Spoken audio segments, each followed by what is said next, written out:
Sa mga oras na ito, aming inuulat ang isinasagawang partial release ng whole year food security budget na inilaan para sa bawat benepisyaryo sa 6 na lugar dito mismo sa loob ng bangko ng International Bank of Maharlika, Maharlika Nation. Ayon sa mga kinauukulan, ang International Bank of Maharlika o IBM ay nakapaglalabas ng pundo na nakalaan para sa bawat benepisyaryo bilang bahagi ng kanilang food security budget para sa kasalukuyang taon. Ipinaliwanag ng pamunuan na ang pundo ay idinadaan muna sa bawat sangay ng IBM upang masiguro ang tamang verifikasyon, maayos na dokumentasyon at organisadong proseso bago ito ituluyang maipamahagi sa bawat individual na benepisyaryo sa kani-kanilang lugar. Ang masasabi ko lang, dahil sa pagsisikap at sa tulong ng Diyos, nakarating kami dito.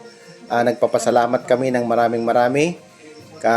Pinararating ko ang buong pagpapasalamat sa buong bayan ng Calapan Oriental, Mindoro, sapagkat kinasangkapan ako ng Diyos para makuha yung budget or full budget po na nakahanda po para sa amin. Layunin ng hakbang na ito na masiguro ang patas, maayos at malinaw na pamamahagi ng pundo, gayon din ang pag-iwas sa kalituhan at pag-aantala sa proseso ng pagpapalabas ng ayuda. Mula rito sa IBM Main Branch, Maharlika Nation, ako si Dato Lawin, nag-uulat para sa MBS News, One Nation, One Voice.